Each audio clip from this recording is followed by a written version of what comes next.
Hi, today I will share how Netflix built a high-freedom, high-performance culture through talent density and the keeper test.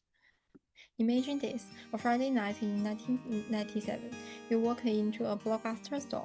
Fluorescent lights, late fees, long queues, and Reed Hastings, Netflix future founder, is standing in that same queue, holding a DVD copy of Apollo 13 and a $40 late fee he never forgot.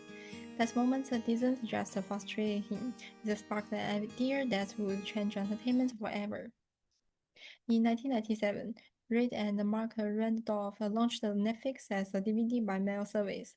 No stores, no late fees, just freedom and convenience. But freedom comes at a price.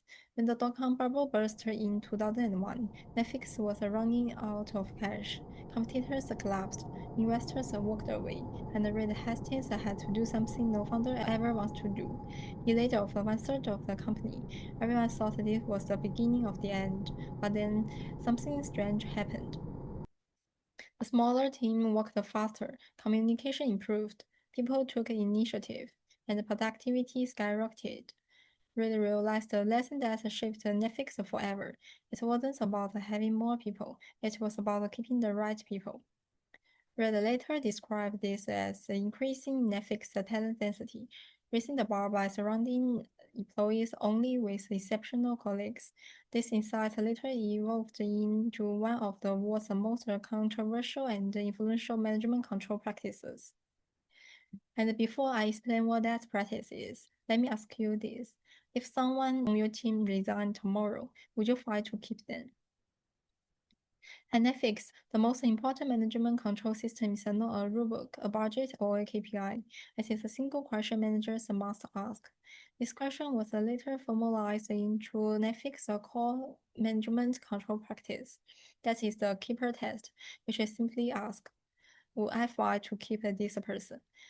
If the answer is no, Netflix offers a generous severance and replaces them with someone truly excellent.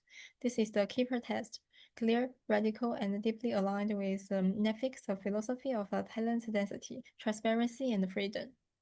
In MCS terms, it works as a powerful personnel and cultural control, and also forms part of Netflix's belief and boundary systems.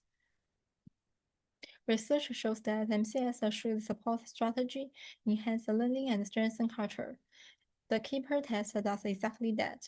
Firstly, it increases the innovation speed. High performers make the decisions faster. Ideas move freely. No slow approval trains. This is how Netflix leapt from DVD to streaming and then to original content, while blockbusters couldn't adapt. And secondly, it institutionalizes radical honesty.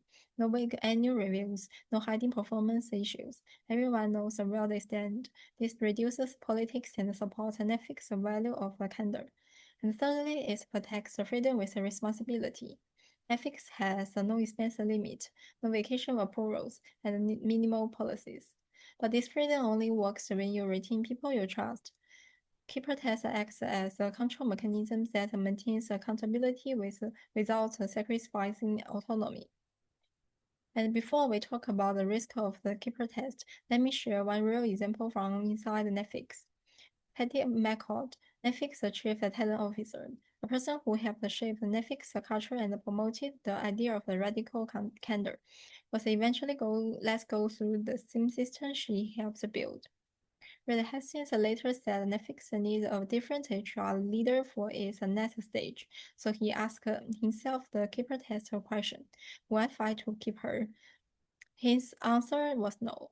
Patty's story shows that even strongest culture too can become harsh and unforgiving. And that brings us to an essential point. No control system is perfect. The keeper test also brings some serious risk. Firstly, high pressure and psychological insecurity. Constant evaluation can hurt morale. Research on MCS shows that excessive performance pressure can reduce the creativity and increase the burnout. And second is a loss of institutional knowledge. Replacing good employees too quickly may cause skill gaps. Ethics risk losing mentors and long-term cultural careers. And thirdly, is bias in evaluation. Keeper tests rely heavily on managerial judgment.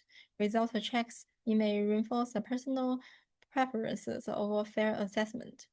One reason for this bias is that the keeper tests are not supported by clear diagnostic KPIs. So different managers may apply these differently, creating inconsistency and perceived unfairness. These weaknesses matter because as Netflix goes globally, they must balance freedom with fairness.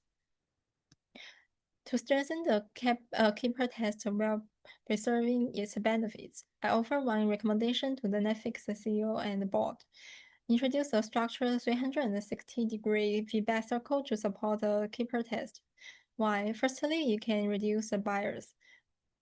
Multiple reviewers prevent decisions based only on one manager's preference. And secondly, it can protect the innovation culture. Feedback highlights the coaching needs instead of immediately replacing people. And third one is aligned with global expansion. As Netflix expands into Korea, India, Europe, cross-cultural fairness becomes essential. Last one is it can still maintain the Netflix identity. It does not slow decision making. It simply ensures the keeper test is applied consistently and professionally.